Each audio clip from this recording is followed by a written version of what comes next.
کفار جو ہے جب ان تک وہ سانس پہنچے گی تو وہ مر جائیں گے. اتنی بڑی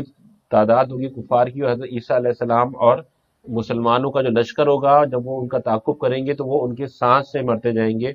اور مقام لطف پر جب بالکل دجال جو ہے وہ پگھل چکا ہوگا ان کی سانس کی زور سے، تو وہاں جا کے اس کو وہ قتل کر دیں گے، دجال کا خاتمہ کر دیں گے. اور دجال کے خاتمے کے بعد جو ہے مسلمانوں کا اچھا وقت شروع ہوگا، اور امن کا جب دور آئے گا تو حضرت مہدی علیہ السلام کا پھر انتقال ہو جائے گا، اور جو ساری امارت ہے، لیڈرشپ ہے، وہ حضرت عیسیٰ علیہ السلام کے پاس ہوگی. اور حضرت عیسیٰ علیہ السلام جو ہیں ان کو اللہ تبارک و تعالیٰ کی طرف سے وحی کی جائے گی کہ عیسیٰ علیہ السلام ہم نے اپنی ایک ایسی مخلوق کو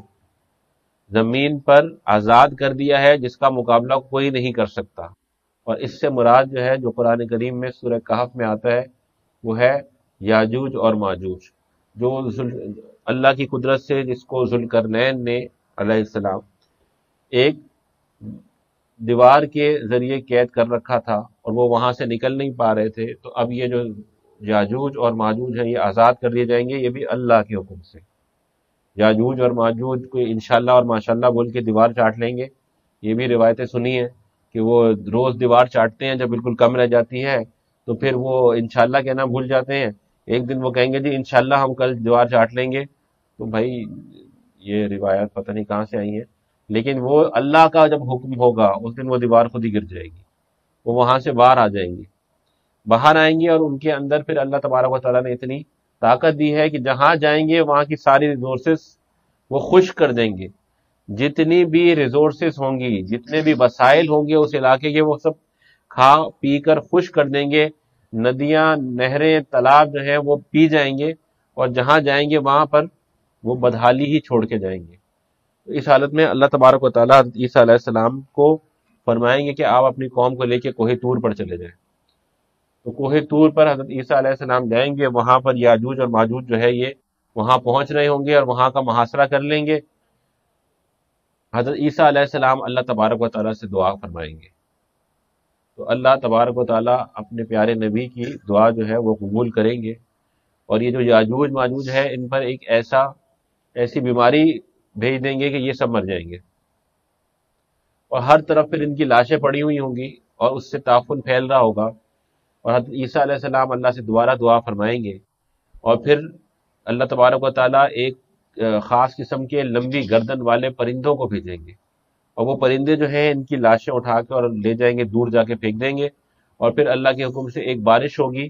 وہ اتنی بڑی بارش ہوگی، وہ کوئی نقصان نہیں پہنچائے گی، وہ صرف زمین کو پاک کرنے کے لیے ہوگی. ہر گھر کے اندر وہ بارش پہنچے گی، اور جہاں بھی اس بارش کا پانی پہنچے گا وہ بارش جو ہے ہر چیز کو پاک کر دے گی، اور زمین کو ایسا زرخیز کر دے گی کہ اس کی جو مثال دی جاتی ہے کہ اس کے بعد جو کھیتی ہوگی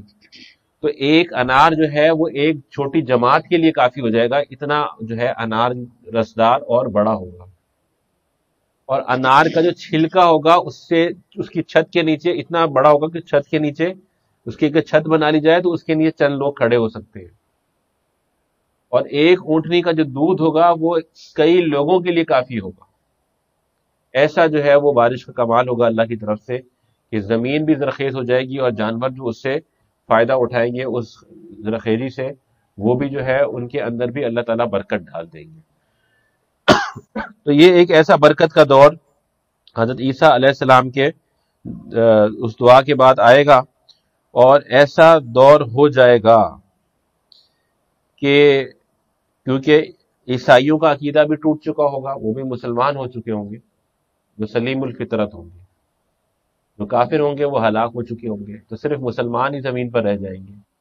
اور مسلمانوں کے پاس ہی ساری یہ دولت، برکت اور زرخیزی ہوگی. اور پھر ایک ایسا دور آئے گا کہ مسلمان جو ہے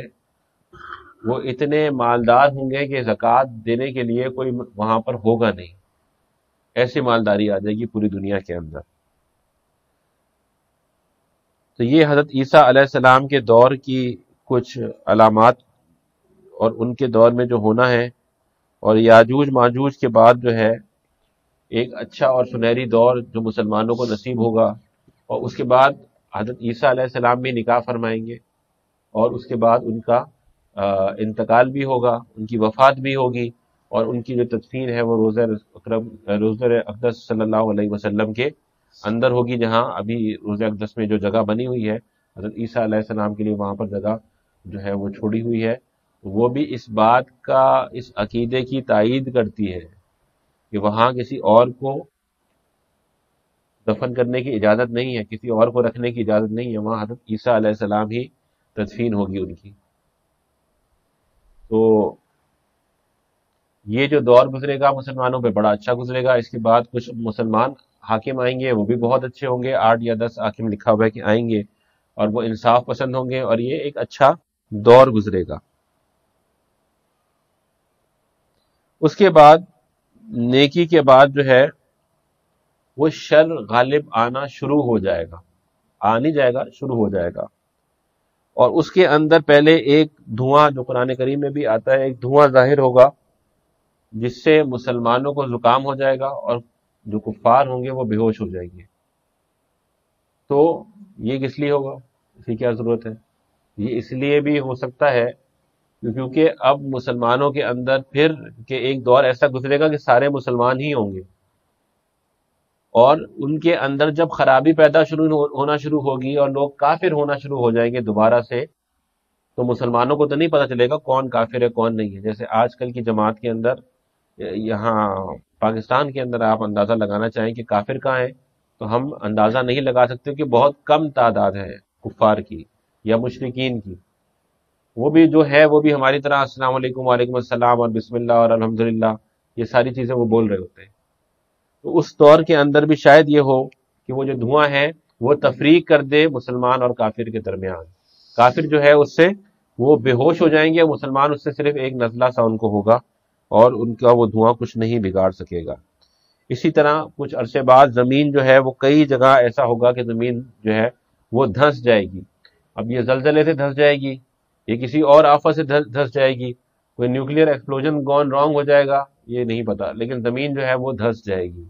اور یہ نشانی ہوگی قیامت کے قریب آنے کی۔ اور اسی کے بعد ایک عجیب واقعہ ہوگا کہ ایک دن سورج جو ہے وہ نکلے گا ہی نہیں۔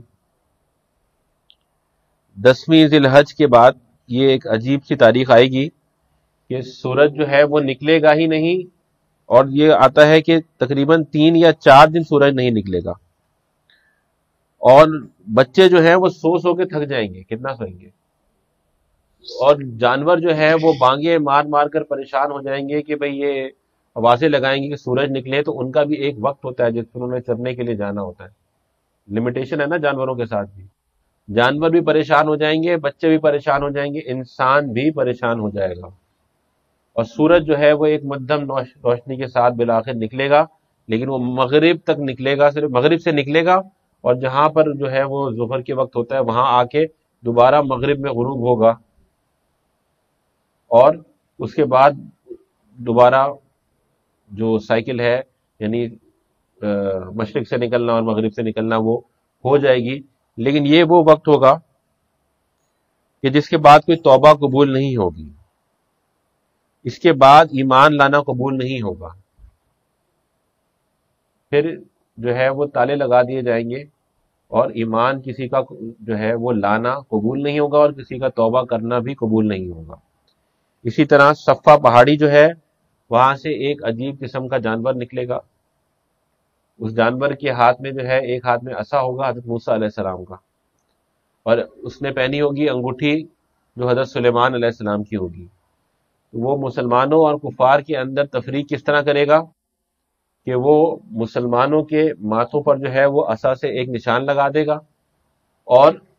وہ تفریق کرے گا کافروں کی کس طرح کہ کافروں کے اوپر مہر لگا دے گا حضرت سلیمان علیہ السلام کی انگوٹھی سے۔ تو یہ عجیب سا جانور ہوگا جو لوگوں سے باتیں بھی کر رہا ہوگا، پوری جگہوں پر گھومے گا، مجمع کے اندر لوگوں کو کافر اور مسلمان کہے گا، یعنی ڈکلیئر کرے گا، لیکن کوئی کچھ کر نہیں سکے گا۔ اور اسی کے بعد ایک نہایتی ٹھنڈی ہوا چلے گی، اور ٹھنڈی ہوا چلنے کے بعد مسلمانوں کی بغل میں کچھ بیماری سی نکل آئے گی، کوئی پھوڑا نکل آئے گا، اور مسلمان جو ہیں وہ مر جائیں گے، اور یہ ایک ایسی وبا ہوگی کہ اگر مسلمان چھپ بھی جائیں گے، جیسے ہم کوارنٹین کر رہے ہیں ابھی، تو اس میں کوئی کوارنٹین نہیں ہوگا، مسلمان جہاں بھی ہوگا اس کو اس بیماری سے جو ہے وہ یہ بیماری اس کو آ لے گی، اور مسلمان جو ہیں وہ ختم ہو جائیں گے، روئے زمین پر کوئی مسلمان باقی نہیں رہے گا، کیونکہ اب جو وقت آنا ہے وہ ایسا ہوگا کہ کوئی مسلمان اسے برداشت ہی نہیں کر پائے گا۔ تو جب سارے مسلمان ختم ہو جائیں گے اور صرف کفار ہوں گے، تو اب کفار کے جو ظاہر حکمران ہوں گے وہ بھی کفار کے ہوں گے۔ تو پھر یہ آتا ہے کہ حبشی جو ہے وہ حکومت کریں گے، اور حبشیوں کا ایک بادشاہ ہوگا جو پکی حکومت میں آ جائے گا، اور وہ کرے گا کیا؟ وہ خانہ کعبہ کو پھر گرائے گا، اور ظاہر ہے کوئی مسلمان تو ہوگا نہیں اس کی ڈیفنس کے اندر، تو خانہ کعبہ جو ہے وہ گرا دیا جائے گا، اور یہ ایک چھوٹے قد کا حبشی ہوگا جو خانہ کعبہ کو بھی گرا دے گا۔ اس کے بعد جو ہے لوگوں کو ایک آگ ہوگی جو یمن سے شام تک بہکا کر لے جائے گی، شام میں جو ہے کچھ امن ہوگا، باقی ہر علاقے میں فساد ہوگا، تو یہ آگ جو ہے یہ یمن سے نکلے گی اور لوگوں کو شام کی طرف لے جائے گی، اور اس کے بعد جو ہے کیونکہ زمین پر اللہ کا نام لیوا اب کوئی نہیں ہوگا، تو اللہ تعالیٰ کا فیصلہ جو ہے جو مقررہ وقت ہے وہ آ جائے گا، اور وہ وقت ہوگا سور جو پھونکے جانے والا، یعنی جو پہلی دفعہ سور پھونکے جانے کا وقت ہے وہ آ جائے گا، اور پہلی دفعہ سور پھونک دیا جائے گا، پہاڑ جو ہے وہ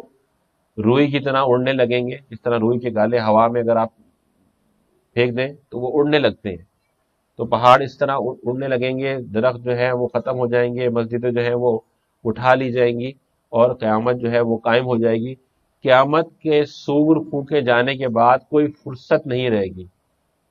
اس وقت کوئی نہیں کہہ سکے گا کہ اب میں مسلمان ہوتا ہوں اور اب میں جو ہے گناہ کو چھوڑتا ہوں اور میں اللہ پر ایمان لاتا ہوں، سب ختم ہو جائے گا۔ لوگ جو ارادے کریں گے وہ ارادے ان کے رائگاں رہ جائیں گے، کوئی گھر جانا چاہے گا تو گھر نہیں جا سکے گا، اندر جانا چاہے گا تو اندر نہیں جا سکے گا، جانوروں کے دودھ لوگ نکالیں گے اور ان کو پینے کا ارادہ کریں گے تو وہ پی نہیں سکیں گے، پانی بھر لیں گے لیکن اس کو منہ تک پہنچا نہیں سکیں گے، ایسا سخت وہ صدمہ دینے والا جو ہے وہ جسے کہ آپ کہتے ہیں نا ایک سائرن ہوگا۔ جن لوگوں کا زمانہ گزرا ہے جنگ کے وقت کا تو خیر کافی عرصہ ہو گیا، تو ایک سائرن بجتا تھا جب دشمن کے جہاز آتے تھے، اور لوگوں کے لیے علامت ہوتی تھی کہ اب گھر کی لائٹیں بند کر کے اور جو ہے سیڑھیوں کے نیچے چھپ جائیں یا کہیں ایسی جگہ کہ اگر کوئی نقصان دہ چیز اوپر سے گرے تو وہ جب سائرن بجتے تھے تو بزرگ ہمارے سناتے ہیں کہ لوگ جو ہیں وہ سہم جاتے تھے کہ پتہ نہیں اگلا گرنے والا کوئی بم جو ہے وہ ہمارے گھر پہ گر رہا ہو۔ اس وقت ان کو کوئی دھیان نہیں رہتا تھا، کوئی انٹرسٹ نہیں رہتا تھا کہ اب کیا ہوگا، لیکن یہ جو سور پھونکا جانا ہے یہ اس سے بھی شدید ایک عمل ہوگا۔ اللہ تبارک و تعالی ہمارے ان حالات سے ہماری حفاظت فرما دیں، اور ہمیں ایمان کی حالت میں دنیا سے جانے والا بنائیں، اور اگر کوئی وقت فتنے والا ہمارے پاس آئے تو اللہ تبارک و تعالی ہمارے ایمانوں کو اتنا مضبوط کر دیں کہ ہم اس فتنے والے وقت سے گزر جائیں۔ وآخر دعوانا ان الحمد للہ رب العالمین۔